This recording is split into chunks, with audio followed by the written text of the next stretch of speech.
మోహన్ గారు, మీరు అంటే లాయర్గా కూడా వర్క్ చేస్తూ ఉంటారు కదా. ఇప్పుడు బంగ్లాదేశ్లో హిందువుల మీద జరుగుతున్నాయి, లేకపోతే ఐక్యరాజ్య సమితి, హెచ్ఆర్సీ, మానవ హక్కుల సంఘం, మహిళా సంఘాలు పట్టించుకోవట్లేదు. ఇక్కడ నుంచి ఎవరైనా సరే వాళ్ళకి అక్కడ అన్యాయం జరుగుతుందని కేసులేసి పోరాటం అట్లా చేయొచ్చా? అలాంటి అవకాశాలు ఉంటాయా? అలాంటి అవకాశాలు ఉన్నాయని తెలియక ఆలోచిస్తున్నారా? అలాంటి వాళ్ళ విషయంలో ఎలాంటి స్టెప్ తీసుకోవచ్చు? అంటే యూజువల్గా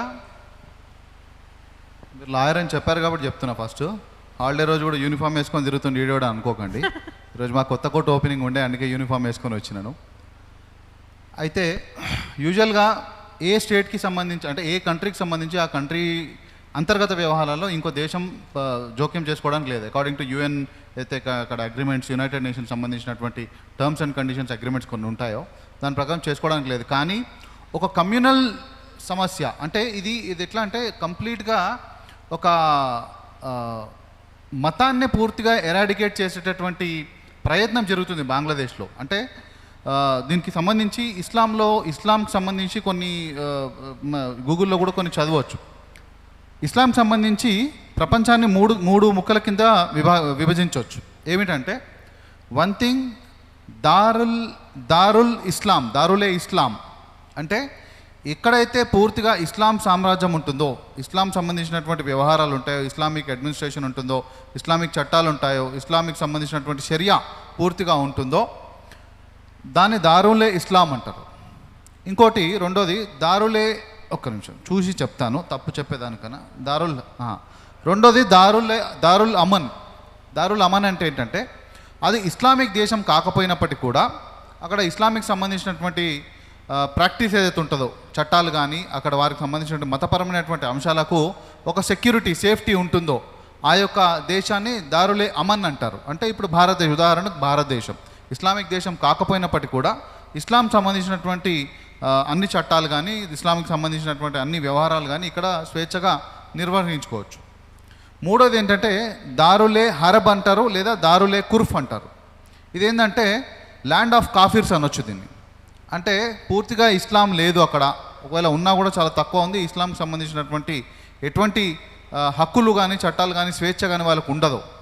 ఈ యొక్క దేశాన్ని దారులే కుర్ఫ్ అంటారు.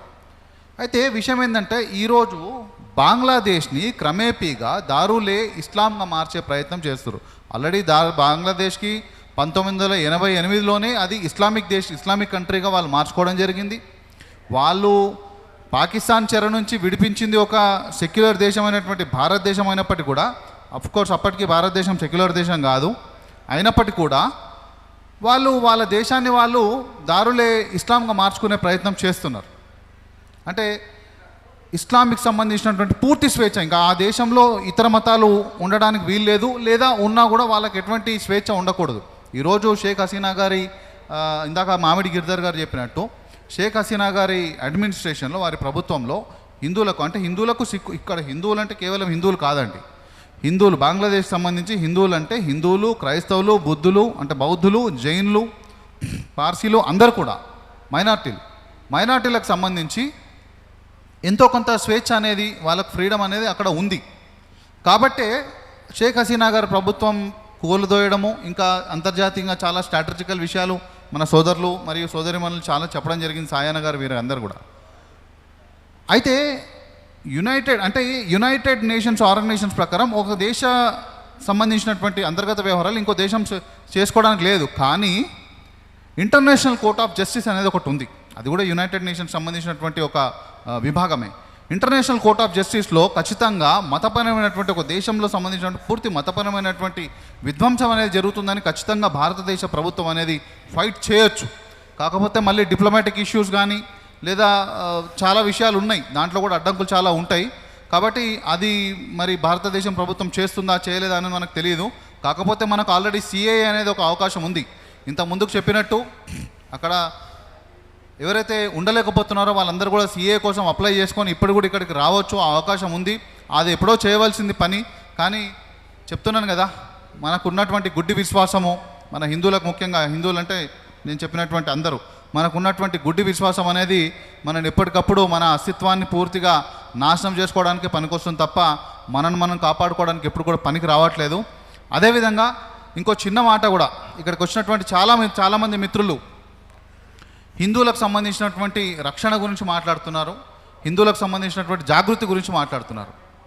నా క్వశ్చన్ ఏంటంటే, ఇక్కడ హిందువులు అంటే అన్ని వర్గాలు ఉంటాయా? ఎస్సీలు కూడా హిందువులేనా? Of course sure.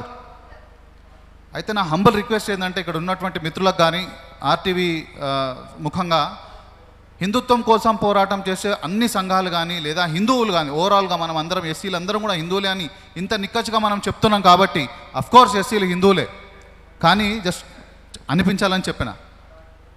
మరి ఈ హిందువుల్లో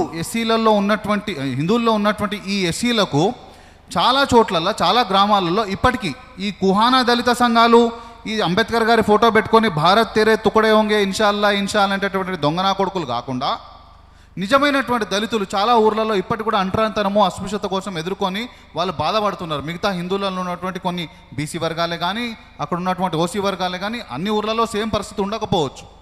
చాలా బాధపడుతున్నటువంటి పరిస్థితులు ఇప్పటికీ మేము చూస్తున్నాం. అట్లాంటి ఊర్లలో మీరు ఈ యొక్క హిందూ సంఘాల తరఫు నుంచి కానీ లేదా మన ఆర్ వాయిస్ సభాముఖంగా కానీ ఖచ్చితంగా హిందువులు అంటే మన అందరం కూడా దళితులు మరియు ఎస్సీ ఎస్టీ బీసీ అన్ని వర్గాలు కూడా మనం అందరం కూడా హిందువులమే, మనం అందరం కూడా ఒక కుటుంబంలో బిడ్డలమే అని చెప్పి ఒక నినాదాన్ని కూడా ఎప్పటికప్పుడు మీ యొక్క స్పీచెస్లో కానీ మీ యొక్క వాయిస్లో కానీ ఎప్పటికప్పుడు వినిపించాల్సిన అవసరం ఉంది.